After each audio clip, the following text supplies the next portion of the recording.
അടിയന്തരാവസ്ഥയ്ക്കെതിരെ കഥയിലൂടെ പോരാടിയ പ്രശസ്ത കലാകാരനാണ് വി സാംബശിവൻ. 20-ാം നൂറ്റാണ്ടെന്ന കഥ പറഞ്ഞതിന് അദ്ദേഹത്തിന് ഏറെക്കാലം ജയിൽവാസം അനുഭവിക്കേണ്ടി വന്നു. ഇന്നും ആ കറുത്ത നാളുകളുടെ ഓർമ്മ പുതുക്കുകയാണ് കാഥികന്റെ പിൻതലമുറക്കാർ. എം മനോജ് തയ്യാറാക്കിയ റിപ്പോർട്ട് കാണാം. 1975 ജനാധിപത്യത്തെ കശാപ്പ് ചെയ്ത അടിയന്തരാവസ്ഥ എന്ന ആ കറുത്ത നാളുകൾ. ആ നാളുകളിൽ കേരളത്തിലുള്ള കലാകാരന്മാർക്ക് പോലും ജയിലറുകൾ പുൽകേണ്ടി വന്നിട്ടുണ്ട് എന്നുള്ളതാണ്. പ്രശസ്തനായ കാഥികൻ, കൊല്ലത്തിൻ്റെ സ്വന്തം വി സാംബശിവൻ, അദ്ദേഹത്തിൻ്റെ മകനായിട്ടുള്ള ഒരു വിദ്യാർത്ഥിക്ക് അന്ന് അനുഭവിക്കേണ്ടി വന്ന കാര്യങ്ങൾ കൂടെ പറയാനും നമ്മളോടൊപ്പം ചേരുന്നത് പ്രൊഫസർ വസന്തകുമാർ സാംബശിവനാണ്. അദ്ദേഹം റിട്ടയർഡ് പ്രൊഫസറാണ്. എന്തായാലും ആ നാളുകൾ അത് ഇന്നും ഓർത്തെടുക്കുമ്പോൾ എന്ത് തോന്നുന്നു? ഞാൻ പ്രീ ഡിഗ്രിക്ക് പഠിക്കുന്ന കാലത്താണ് ഈ അടിയന്തരാവസ്ഥ പ്രഖ്യാപിക്കുന്നത്. ഇത് ഒരു സ്വേച്ഛാധികാരത്തിലേക്കുള്ള അന്നത്തെ പ്രധാനമന്ത്രിയുടെ നീക്കമായിരുന്നു എന്ന് പിന്നീട് ഞങ്ങൾ മനസ്സിലാക്കി. പ്രസിഡൻറ്റിൻ്റെ കയ്യൊപ്പാണ് അതിന് വേണ്ടിയിരുന്നത്. അതിന് ക്യാബിനറ്റിൻ്റെ നോഡ് വേണം, സമ്മതം വേണം.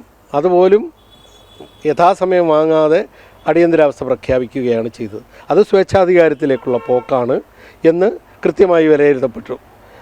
അതിന് എതിരായി വലിയ ഒരു രാഷ്ട്രീയ സന്നാഹം തന്നെ ഉണ്ടായി.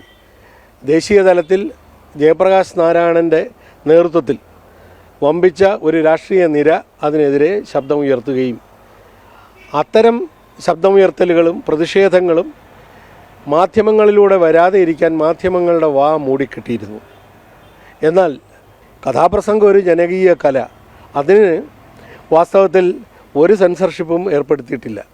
അപ്പോൾ കൃത്യമായിട്ട് ആരും നിയന്ത്രിക്കാനില്ലാതെ സ്വന്തം ഉൾപ്രേരണ കൊണ്ട് സാമൂഹ്യ പ്രതിബദ്ധത ഉള്ളിലുള്ള ഒരു കലാകാരൻ നാടിന് വേണ്ടി സംസാരിക്കുകയാണ്.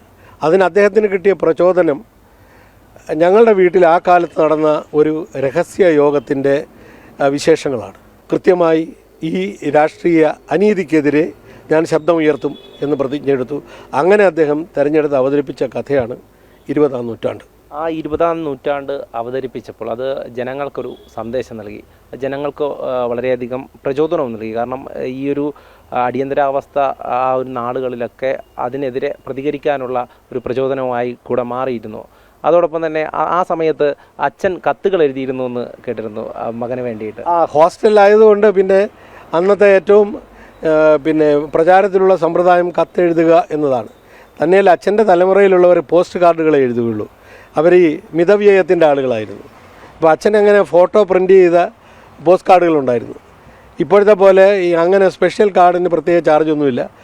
ആ പഴയ സാധാരണ പോസ്റ്റ് കാർഡിൽ അദ്ദേഹം എനിക്ക് കൃത്യമായിട്ട് എഴുതും. ആ കാർഡിൻ്റെ സ്പേസ് മുഴുവൻ എഴുതും, വീട്ടിലെ വിശേഷങ്ങളൊക്കെ എഴുതും. അപ്പോഴാണ് 20-ാം നൂറ്റാണ്ട് അദ്ദേഹം അവതരിപ്പിക്കുന്നത്. ആളുകൾ ആരവമുണ്ടാക്കുന്നു.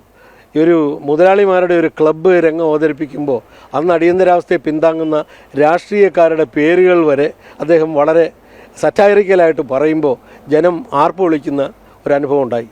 തീർച്ചയായും അദ്ദേഹത്തിന് മാസങ്ങളോളം, അതായത് എത്ര മാസങ്ങളാണ് അദ്ദേഹം ജയിലിൽ കിടന്നത്? 1976 മാർച്ച് 10-നാണ് അദ്ദേഹത്തിനെ അറസ്റ്റ് ചെയ്തത്. ഒരു 10 മാസത്തോളം അദ്ദേഹം ജയിലിൽ കഴിയേണ്ടി വന്നു. അന്നത്തെ maintenance of internal security act, MISA, അത് പ്രകാരം വിചാരണയില്ലാതെ തടവിലാക്കാം. തീർച്ചയായും ജയിലിൽ അടച്ചാലും അത് പിന്നീട് ഇത്ര കാലം കഴിഞ്ഞാലും ആ 20-ാം നൂറ്റാണ്ട് ഇന്നും വേദികളിൽ മുഴങ്ങുന്നു അല്ലേ? അത് മകനിലൂടെ തന്നെ അത് നാട്ടുകാർ അറിയുന്നു എന്നുള്ളത് തന്നെയാണ് അല്ലേ? അതെ അതെ. 20-ാം നൂറ്റാണ്ട് അസാമാന്യമായ മേന്മയുള്ള ഒരു കലാസൃഷ്ടിയാണ്. അതിലെ ഏറ്റവും തിളങ്ങി നിൽക്കുന്ന ഭാഗം അതിലെ സറ്റയറാണ്. അതുപോലെ ഈ സറ്റയറിക്കലായിട്ട് ഒരു കലാസൃഷ്ടി ആവിഷ്കരിക്കാൻ എനിക്ക് തോന്നുന്നു ഇനിയൊരു കലാകാരന് കഴിയില്ല. അത്രമാത്രം ഷാർപ്പായിരുന്നു അദ്ദേഹത്തിൻ്റെ ഓരോ നർമ്മവും സറ്റയറും. അപ്പോൾ ഞാൻ ഇടക്കാലത്ത് വെച്ച് കഥാപ്രസംഗ വേദിയിലേക്ക് അദ്ദേഹത്തിനെ പിന്തുടർന്ന് വന്നയാളാണ്, അദ്ദേഹത്തിൻ്റെ ആഗ്രഹപ്രകാരം തന്നെ. അപ്പോൾ ഞാൻ അരങ്ങേറിയതിന് ശേഷം അച്ഛനൊരു 4 മാസമേ ജീവിച്ചിരുന്നുള്ളൂ. പിന്നെ ആ ബാറ്റണുമായി ഞാനാണ് സഞ്ചരിക്കുന്നത്. അപ്പോൾ ചെല്ലുന്നിടത്തെല്ലാം ആളുകൾ പറയും, ഇന്ന കഥ പറ, അനീസി പറ, ഒഥല്ലോ പറ. സ്വാഭാവികമായിട്ട് 20-ാം നൂറ്റാണ്ട് പറ എന്ന് പറഞ്ഞു. എനിക്ക് വലിയ ചലഞ്ചായിരുന്നു. പരമാവധി നീതി പാലിച്ച്, കാരണം അതൊരു ലെജൻഡാണ് അച്ഛൻ, അതിനോട് നീതി പാലിച്ച് പറയാൻ ശ്രമിക്കുന്നു, പറഞ്ഞുകൊണ്ടിരിക്കുന്നു. തീർച്ചയായും അച്ഛൻ്റെ പാത പിന്തുടർന്ന് മകനും അങ്ങനെ തന്നെയാണ് വേദികളിൽ 20-ാം നൂറ്റാണ്ട് അവതരിപ്പിച്ചു. അത് ജനങ്ങൾ ഏറ്റെടുത്തു. എന്തായാലും ഈ അടിയന്തരാവസ്ഥ കാലത്തിൻ്റെ 50-ാം വർഷമാകുമ്പോൾ ആ കാര്യങ്ങളാണ് അദ്ദേഹം നമ്മളോട് പങ്കുവച്ചത്. ബിജു പരൂരിനൊപ്പം എം മനോജ്, ജനം, കൊല്ലം.